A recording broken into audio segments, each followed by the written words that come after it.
Okay, everyone, can you hear me fine? Cool.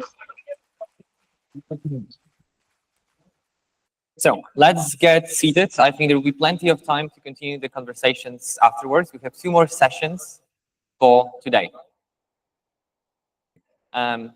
So finally back on stage after some time. I hope you actually liked all the protocol track and dub track lectures.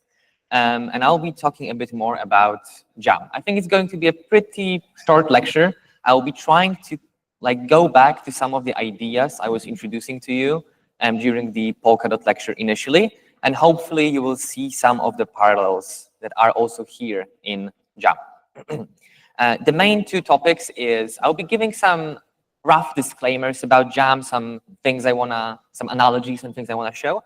And I will be doing more of the core VM demo with Doom and trying to unpack it a bit more of what is actually happening there.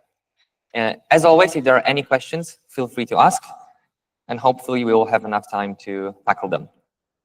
Okay, so we had this monster of a slide, if you remember from the first week, when it comes to all the different tech in Polkadot. I will not be going through each individual one and explaining it again. Hopefully you are at this point quite aware of what those individual elements actually do.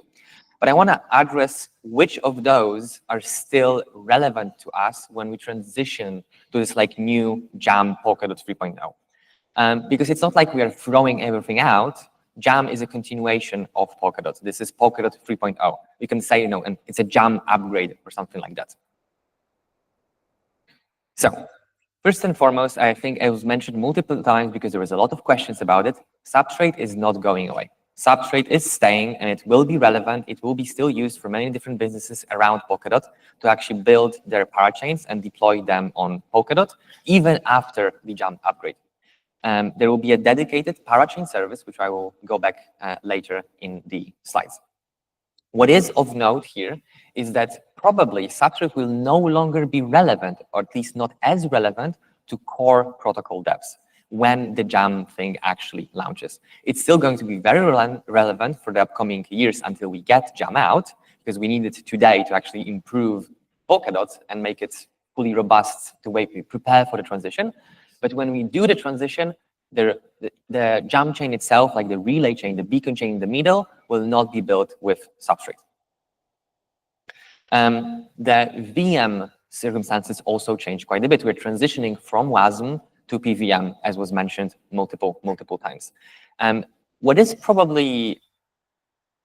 going to happen most likely is we'll transition partially to PVM even before completing the Jam migration fully. We're already trying to give current parachains, the ability to target either WASM or PVM, so they can already start playing with this idea and seeing if it changes anything for them, if there are any complications we're unaware of, as an optional thing for now, until we actually require the transition during the Jam migration. Governance. OpenGov is not moving away. That doesn't mean there will be no changes in the next 3 years. Maybe OpenGov decides to evolve, but by itself, Jam doesn't really make any opinions on how OpenGov has to evolve. What is probably, there is a small consequence to it. I mentioned that the Jam chain will not be built with Substrate, and it will probably be a tiny bit less customizable, like the chain itself, the protocol itself. Right now, the Polkadot relay chain is very, very, very customizable, which often led to very frequent, maybe too frequent updates that broke a lot of stuff. The idea is that the Jam chain should be much more minimal, much more well-defined, and hopefully a bit more stable. So OpenGov will probably not have as many knobs to turn and switch, which will also result in a bit better stability. Nominated proof of stake is probably not going away. Jam doesn't make any strong opinions on is it going, is it staying, but this is the backbone of how Polkadot operates right now. You can still probably create, your own Jam, or maybe you have some companies or institutions that want to have their own Jam world computer.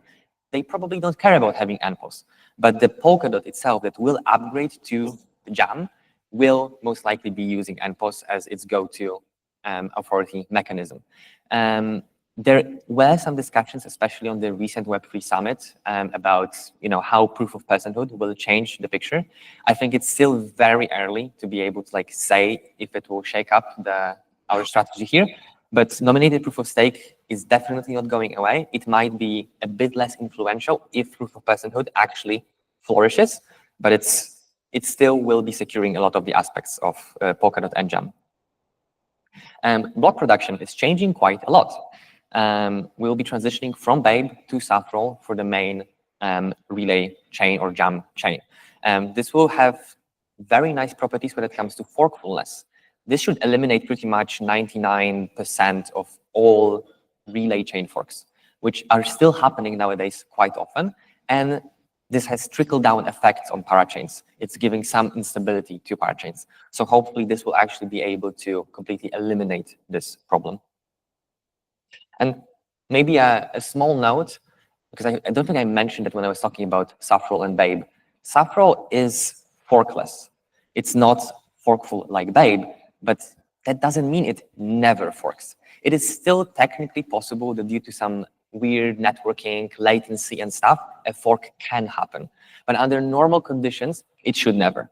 Babe, under normal conditions, does fork. So this is the main distinction here. And two words here, sharding is staying with elves.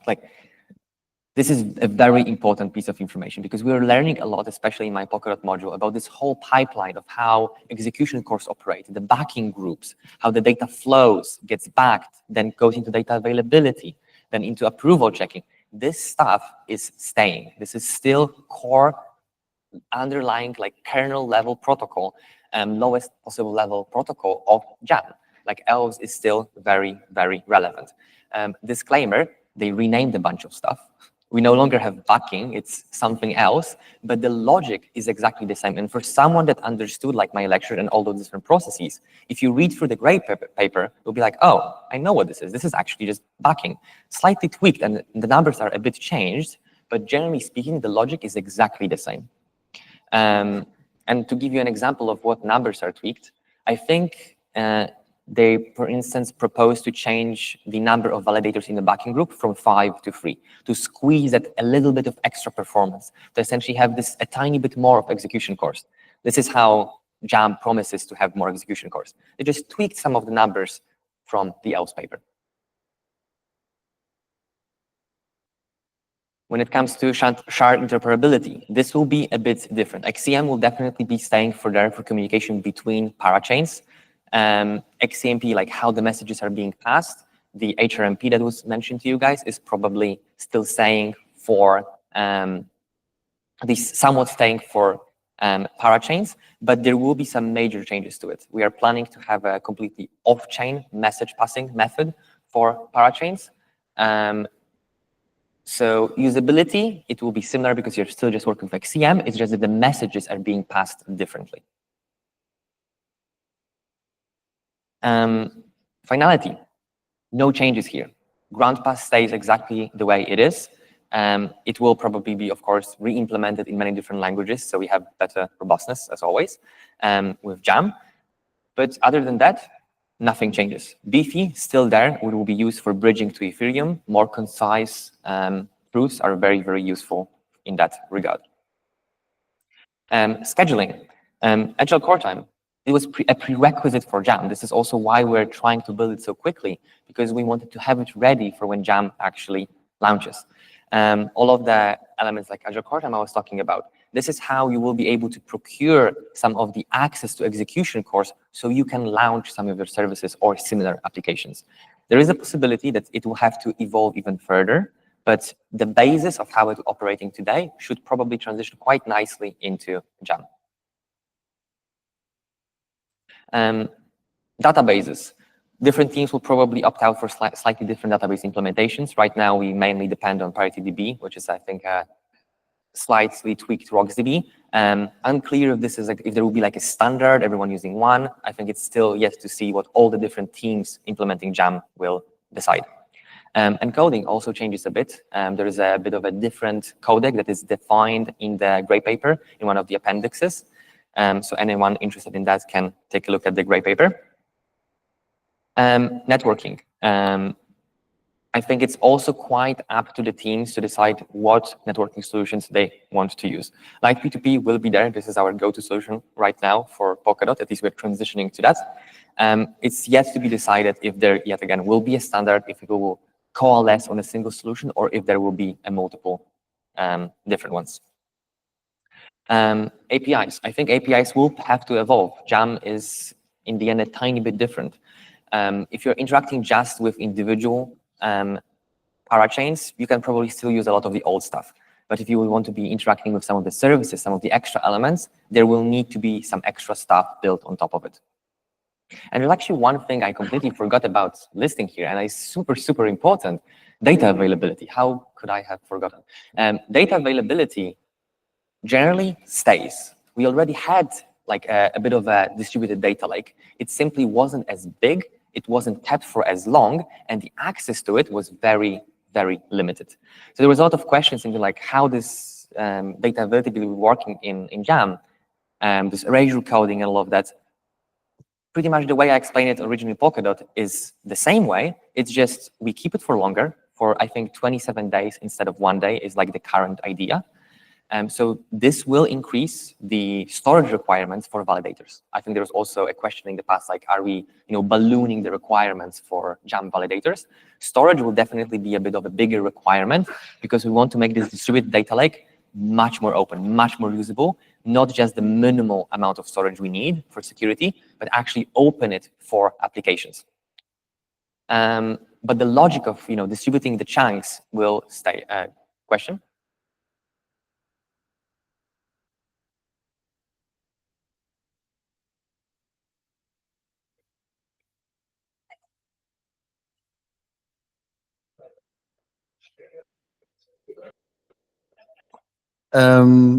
I hope I didn't miss it, but this new encoding, like, is that not gonna like?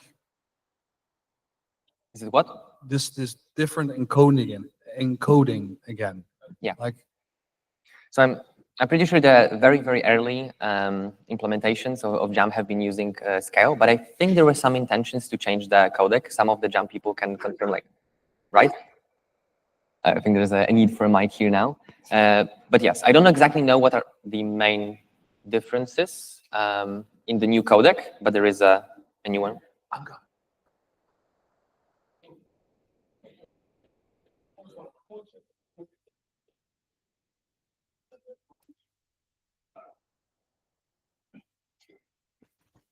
So the codec changes, but only for the Jam chain. So if you're not interacting with the Jam chain, you don't need to worry about it. Like if you're interacting with chains, they will still that you substrate, they will still use Scale. So I know what you're thinking. I think you're thinking that everything will break. But no, like I think the fact, well, like tooling will then already now we're introducing solidity encoding and scale encoding, which then all the tooling and everything needs to like adapt. And then for this again, new encoding, like why? okay, so wait, the Jam codec is 99% the same as Scale. Then why It just changes one thing, and yeah, I don't know why, but it changes one small thing. So it's mostly Scale, but yeah. Yeah, and as Cisco mentioned, this is mainly affecting the Jam chain, which Yeah, if you want to interact with services directly and natively might be relevant. But if you're again just like a parachain user, hopefully this will completely like fly by and not be relevant to you. Also, the networking is quick. There's a networking standard. Good to know. Yep. Okay, any other questions?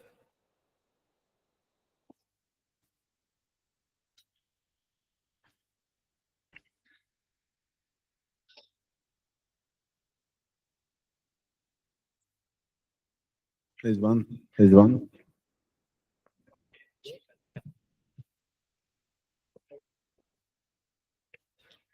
In the previous session, we saw the data lake, and I remember we haven't seen this before in our like introduction or like the other lectures about the Polkadot 0.1. So is there any difference here? The data lake is something, it seems like something new in Polkadot with Jam.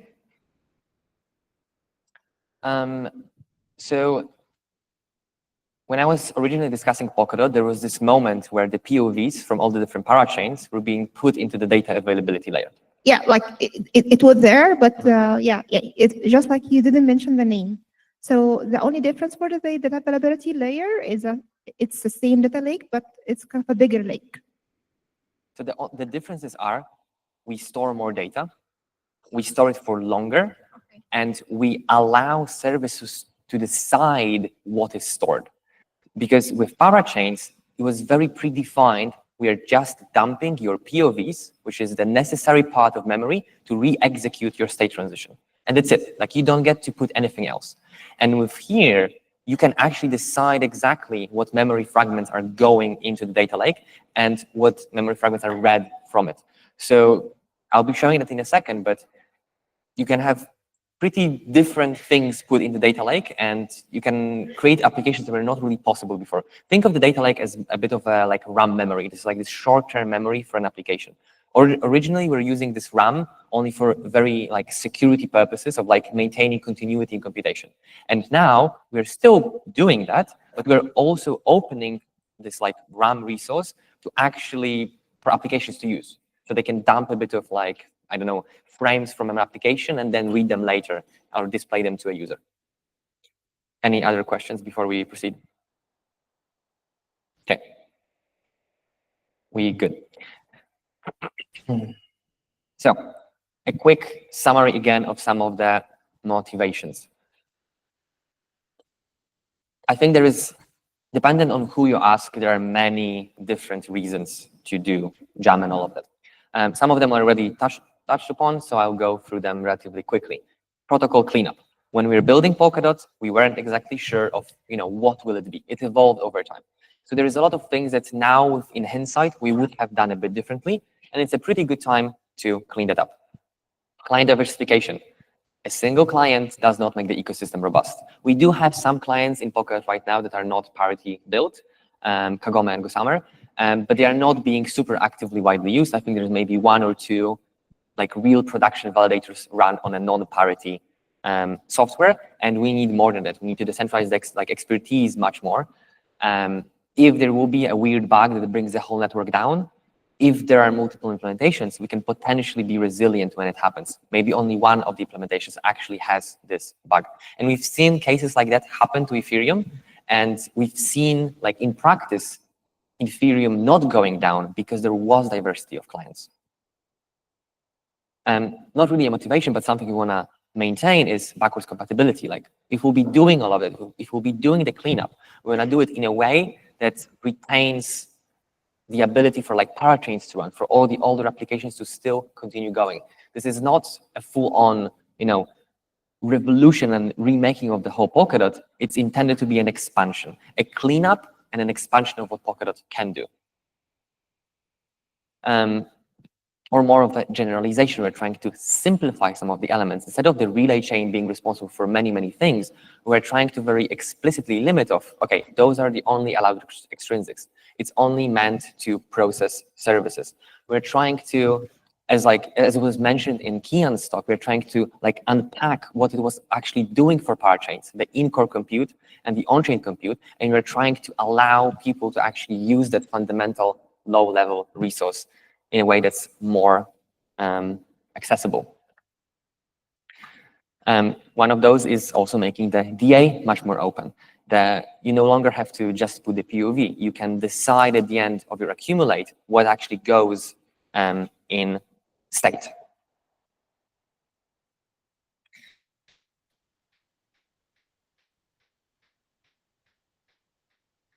I think when it comes to improved synchronous composability, this is still a bit of an open question how meaningful it will be. I think it's quite significantly like waiting for core play to be a thing. When core play actually shows up and we have it ready, then we will see how those like actor-based models can fully leverage what Jam potentially allows us and how it can further improve synchronous composability, which is just different smart contracts, different shards calling each other and interoperating in a atomic and quick way. Okay, so just a short, simple map of some of the services we can expect from Jam. What will be the map of that? First of all, just to be clear, we will be having some kind of a Jam chain. This will be the successor of the Polkadot relay chain. And all the different parachains will probably reconnect to that. There will be a bootstrap service, which Cisco was walking us through today, that can be used to bootstrap a lot of different services. This is like the very low-level OS service to bootstrap other services. And there will be the core chain service. Think of it as a Docker for parachains. This is this middleware interface that will essentially be accommodating. Jam is a bit different, so it has to accommodate all the old parachains and the way they communicate, the way they share data, the way they build the parachain blocks, so it is actually understandable and consumable and executable by Jam. Then we'll also be having something like a core VM service. And this is more of a Docker for generic computation, for a computation that's not purpose-built for a blockchain, where you have a normal for loop, where you have normal memory management, where you don't have to worry about all those different elements of extrinsics and state transition functions. And then we'll have CorePlay, which you can think of as a smart contract manager service, where you'll be building actors or smart contract-like entities, and they will be potentially co-scheduled onto cores together, and will be able to coexist and call each other freely. We have a version of Core VM already running. Core Chains is being currently spec'd, still relatively early, and CorePlay, I'm not even sure what the state is, but I think this is like the final boss of Jam development. If we get to there, I think we did pretty well. When it comes to, and just to be clear, there will be probably other services. Like nothing stops you from building a service yourself eventually. If you want to build a, core radio, like I was mentioning before, you can do that. Applications like that can exist on the service layer. I think we'll see how low-level services are. Those listed here are definitely very OS-level processes. There will be a place for more product and more user-like services. We'll definitely see more of them, especially as like proof of concepts, when all the SDKs for building services mature a bit and it's easier to deploy and tinker. And we'll see how that goes. When it comes to current binaries, how to even look into that stuff, how to work with that, as it was mentioned previously, because of the milestone prizes, we often have access to the binaries of the different Jam nodes, but we don't necessarily see the source code yet. Eventually, they will be made public by most of the teams. It's simply to do not collude that much and actually have a fresh, different perspective for every single implementation. The Polka Jam implementation, which is the reference implementation being built by Parity in Rust, is also closed source for now. But the binaries they are doing are regularly being updated, and you can download them and play with them. There are a minimal amount of docs if you want to instantiate a small test network or work with some services. And if we would actually go to one of the releases and grab it, we'll be playing with this binary in a second and demoing Core VM and showing what it actually can help us do. Okay, so let's look a bit at that. If we grab the binaries I mentioned a second ago, we'll end up with some files from here. Hope it's somewhat visible, maybe a bit bigger.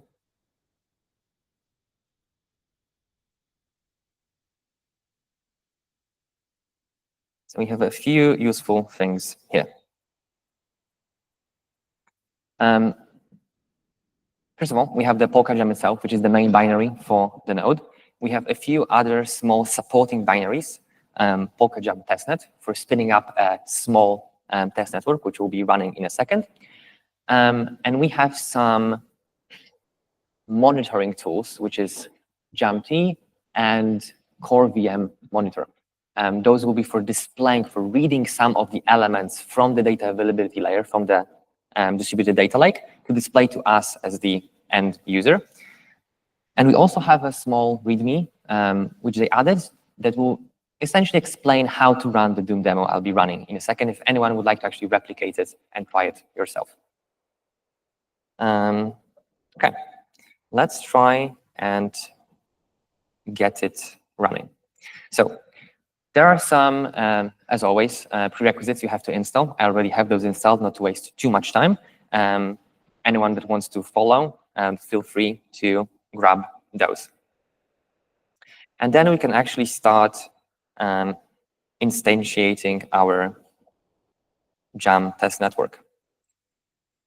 So we are running the supporting binary, which is using the main PokerJam binary to essentially create 6 different nodes and creates a small JAM test network. Everything running on a local machine here. We see some status imports here. For instance, we are seeing that they are importing some new blocks, authoring block, finalizing. So we see all of the different stages we'd actually expect from a small test network, a small blockchain test network. The ones with a rocket author block, yada yada, we have a hash. So seems pretty normal, seems similar to the outputs we would actually get if we would be running a small Polkadot test network. And now we can keep going further. So what we'll be doing now is we'll be instantiating our Core VM service.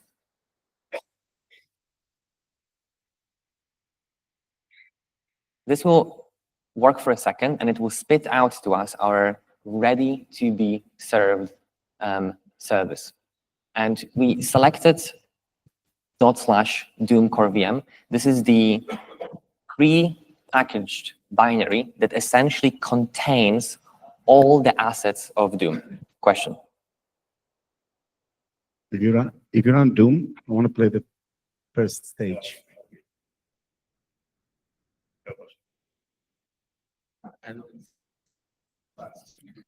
Any other questions? When you're running it locally like this, is each core being separated per node? Like, because Jam is supposed to be multi-core, right? So is it still multi-core when you're doing it on this testnet locally? You mean like the physical cores on my device? Yeah. Like, is it still like running as like a cluster, or is it just a sequential and it's just emulating like on the left terminal there? Good question. I am not 100% sure. I would say it's probably running on separate cores. Otherwise, it would probably just choke and die. But I don't know if it's like fully consistently splitting between cores or like trying to like allocate it more dynamically based on workload. I think there's another question in the back.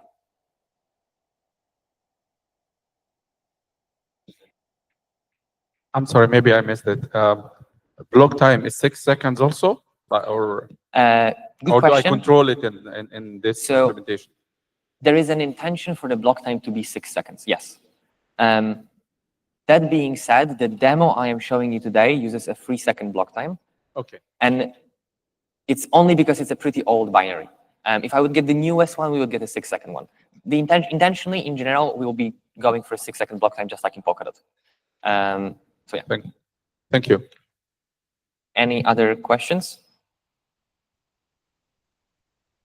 Cool.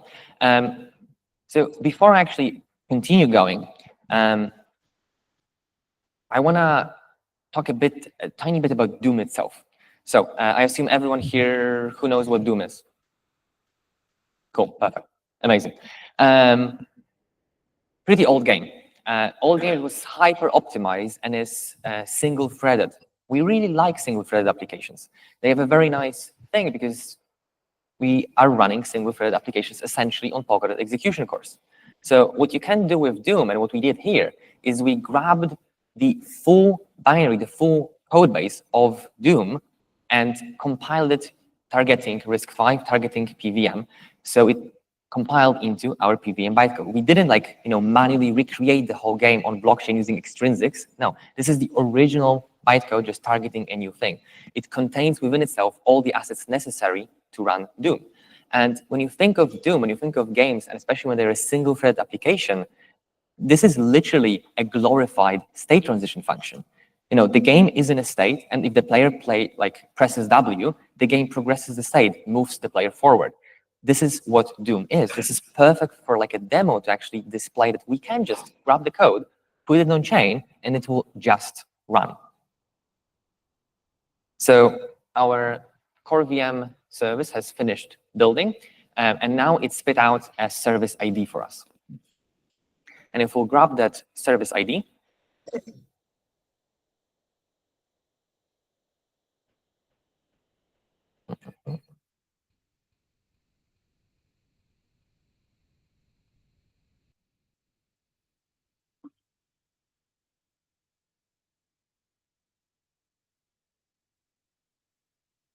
we can provide it to the next call to actually start our builder. The builder will be providing the work items, the work packages towards the Jam chain, so they can actually be consumed by the nodes of our test network. What exactly is in those work items, work packages, I'll go into in a second. This is not a perfect-ish analogy, but you can think of it about the builder a tiny bit like a collator, building, transitioning the state of a service, of a parachain, and sending them over to the Jam chain, kinda. Okay? And we can see that it's actually syncing with our main chain. We have 6 peers, so it's connecting to the test network from that perspective. Perfect. So let's keep going. What we can do now is we already have the builder continuously streaming all the work packages, the work items, and we can start reading something. Because when that stuff is being put onto the Jam chain, it's being refined, it's being accumulated, and at the end of the accumulation, at the end of one little game step calculation, we are dumping something. We are dumping the frames of the game into the data availability layer. And this is when we can leverage the flexibility of Jam, because the frames of the game, like every single iteration of a new frame, like the player moving forward, is another item we are dumping into the DDL, which is something would not be possible in the traditional Polkadot setting.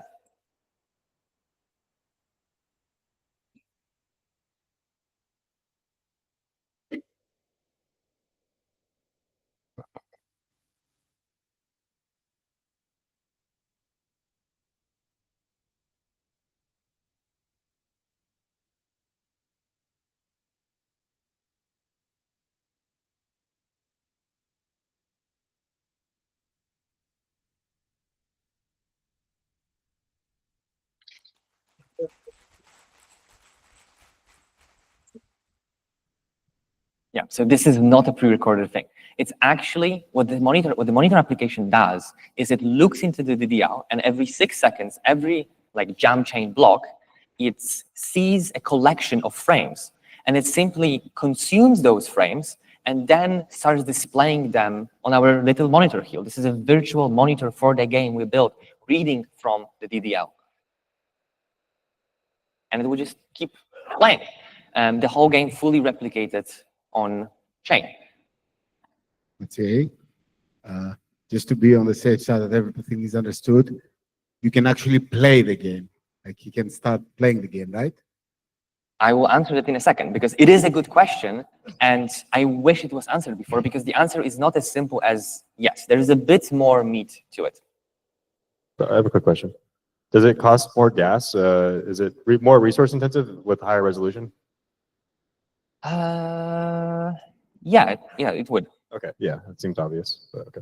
Because it would cost more storage in the data availability layer, because you need to dump frames with higher resolution, and generating those frames would probably also require more computation. Any other questions before I proceed? Maybe out of scope for now, but how are we implementing the random number generators in inside that RISC-V processor? Do we control what algorithm or what random number providers are we using inside the Polkadot VM or GEM here? I didn't catch the question. Okay, there is an assembly instruction, right, to get a random number. To get random number. Yeah, Mhm. to put the seed of the random number and then start consuming random numbers, like an assembly instruction to retrieve a random number on the assembly level of that RISC-V processor, right? Yes. So the jam chain itself has a randomness accumulator based into the connected to the block outering mechanism. So all the different extrinsics, all the different state changes on the jam chain eventually get accumulated into the randomness in the next. Okay, so it's just one policy to introduce random numbers, and yeah, isn't it?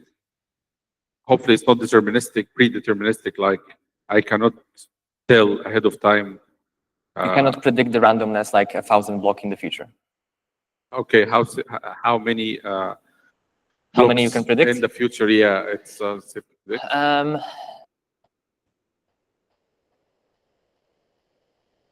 I don't know the exact number, but generally not many. I am not 100% sure. I would have to check. But this is a high, it's not just a convenience thing. If this randomness would be predictable, this would compromise the security of the whole protocol. Everything breaks. Because we use that randomness, for instance, in the approval checking mechanism to appoint the secret checkers before they are fully announced. And if you could predict the randomness, you could essentially predict who the checkers would be, and you can attack the system. So I don't know the exact number, but this randomness is pretty strictly safeguarded to not be super available and predictable. okay. And that same random number generator used for tasks like, again, choosing the verifiers is the same one I'm using inside with the assembly instructions inside the processor emulator. Like they are the same. I don't know exactly how if and how they use the randomness specifically in that demo, and where they source it from. Like we can take a look at it later. Actually, I don't think we can because, as I mentioned, this is not open source, so I can't really peer into it that much. But yeah, if you want, we can like Not continue. specifically that demo, but there is an assembly instruction for random number generators on the assembly level, right? Mhm. That normally on a normal processor would talk to some hardware random number generator, something. And I imagine that we are emulating such functionality within our VM, within our GEM VM somehow. But what I'm asking is, can we control such implementations? Can we choose such implementations to satisfy that assembly instruction or not? Yeah, thank you. We'll discuss it after the lecture because there's also another session after that one, and I have a few things I want to show, but we can back to it after and we'll look into it. Another thing, is there a question? You good? Cool. We also have this other thing I showed you to the side. Wait, is there a question? There is a question. Okay, get the mic and I'll talk through this. It essentially shows us a view of all the different cores we have in our virtual computer. We can see that we have two here. We have our service, which has the 67B, which is the service ID. It's running in a VM, core VM setting, and it's running Polkadot. And we actually see some of the resource usages at the top. The idea is to essentially expose all the different cores like you would have in a normal PC, and you can see what is occupying individual cores and how much utilization there is. Question? Where's the user input coming from? I didn't understand a single word. Where is the user input coming from? Doom is a game. I will answer that in a second, in the next slide. Maybe in the next 5 slides. Because I wish it was answered before. Like I've seen this demo multiple times and I always wonder, like, where is the input coming from? Like, what is this? What am I looking at? Question.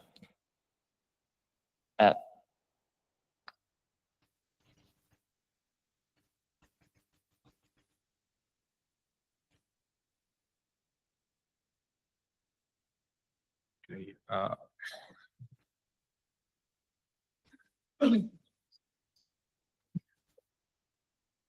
Okay. So continuing. We'll get to where the input is coming from in a second. For now, the first step we essentially have to even deploy this thing is we are doing the binary upload. This is the actual game. This is all the assets, the state transition function that is the Doom game, and we're putting that on chain. This is actually stored between, it's kind of like the parachain state transition function that is being held by every single validator. In our case, it's stored on chain as an immutable pre-image for all validators to see and potentially call. Then we have our builder, which generates packages referencing this binary we put in there, so the code of the game and the current state of the VM. And this will be sent to the core VM for actual execution. The service itself will execute the binary step by step. It will refine it. This is the in-core execution. And it will handle any interrupts. We'll go into interrupts and continuations in a second. But this is essentially like this magic here with interrupts and continuations is why we didn't have to change the original binary of Doom. It's just a normal code with normal loops and normal game tick being executed in this sandbox environment. So you can think of like programs running in core VM for this like simple narrative of we can actually write a while true loop. And the main thing is, if we try and execute something like this, this will run multiple times per each block. This is not something we do once per block. We will not just iterate the counter once. This is not what this code is saying. This code is saying iterate the counter as many times as you can within the allocated time for that specific block. So maybe in block n, we'll get 1 million iterations. Maybe block n+1, we get another like 2 millions. And it does it as much as possible. So if we would actually pull such a program in a core VM setting, this is like a bit of a simplistic view, but you can imagine that instead of just endlessly doing it, we just do it for as long as we have enough gas, we meter it along the way, and when we reach enough gas, we snapshot the current state of the program, and we will restart from that point in the next block. So it creates the illusion of continuous execution as it cruises through all the different blocks. And every single time after we pause it, we put the state in DA to essentially guarantee the continuation. This is similar to how parachains were doing it. If you manage a single parachain block, end state has to be saved. And then we actually do the data dump state. After we compute all of that, we compute all of the different state transition functions, all the different inputs given to the game. We generate the frames, and we dump them into the distributed data lake.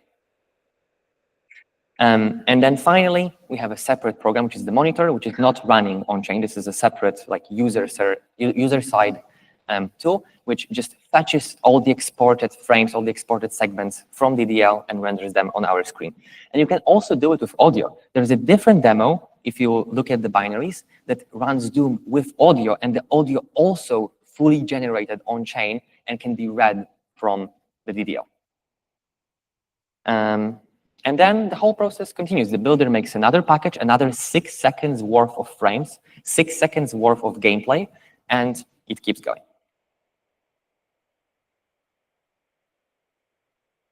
Any questions at this stage?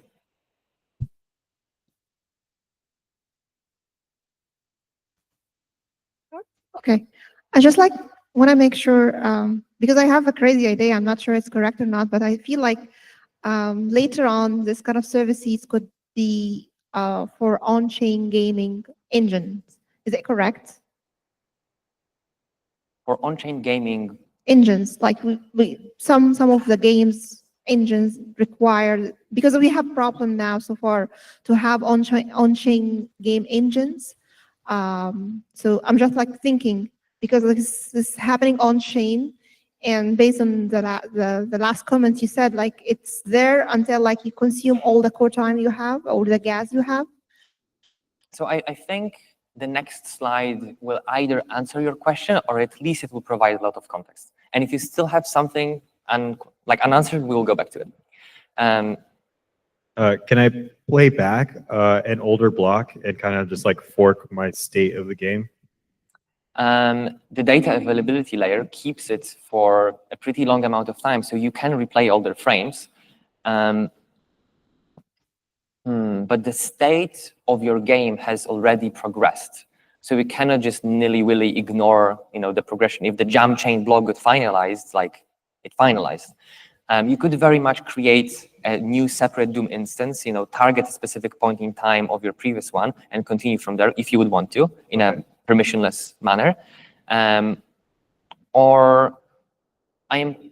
Don't quote me on that, but I'm pretty sure there are some intentions to like make PVM like fully reversible, so you can play it the other way through, and then maybe we could have some like on-chain reverse computation, and then you go a different way.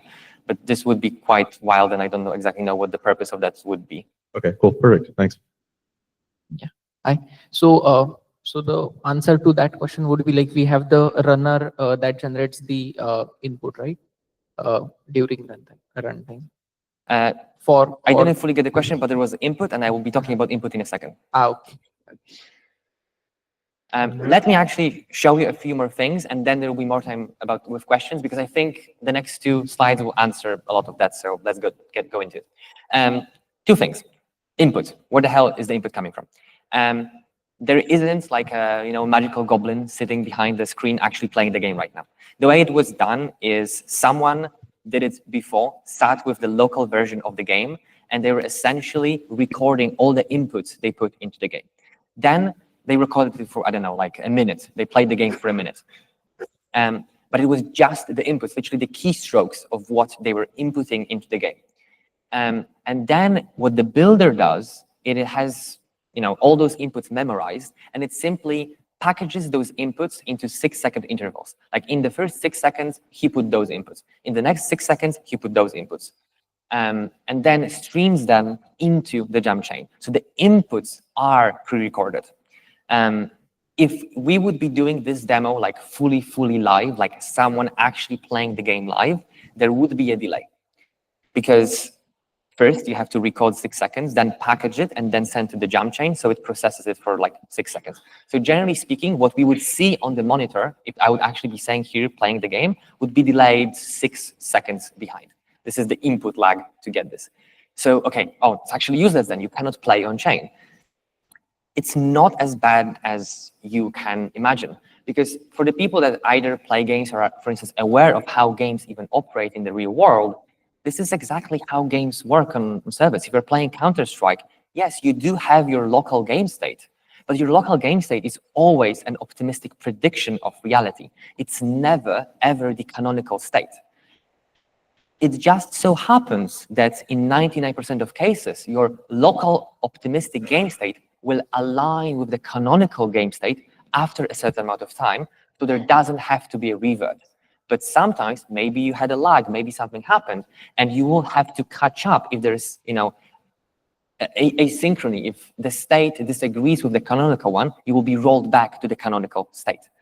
And it's similar here. The way you would imagine it, you have someone playing the game locally, and they see their local gameplay real time, and then the jam chain reruns. It has the canonical state of the game, and only if the canonical state disagrees, only then it reverts you back the 6 seconds. So it is insane to play the game and look at the jam monitor. This is not how the game is meant to be played. It is meant to be more of a backend server for the game, for the application, rather than direct input. Does this make sense? Cool. I see some heads waving, nodding. Questions? Not a question really, but an application, why would we want to revert the state? Is that if we have some trusted global CDN network to record user input and sign it with a timestamp, and then prove later that that was the user input, then and that arrived late at the jam engine, then we could revert if it makes sense to revert and reprocess different user inputs. So what was the question like? That's not a question. I'm saying that one use case of why would we want to revert the state of the machine to an earlier state of the of storage is that, again, we can play the game live, and let's say we are talking about some continuous user input. We may want to have a CDN that timestamps user input and then forwards it to the chain, sign it with a timestamp, and then it can arrive late and then invalidate. If it didn't arrive in time, it can invalidate the state and reprocess older state with the signed user input. Sure, I think there's multiple cases of why the state would be reverted. It really depends on the application logic of what we are doing. So yeah, it's one plausible scenario. Or play something like Angry Birds, where you play really one shot every multiple seconds. Yep. Any other questions? I think I have time for like one more. Okay, then we are good, and I think we have time for the next session.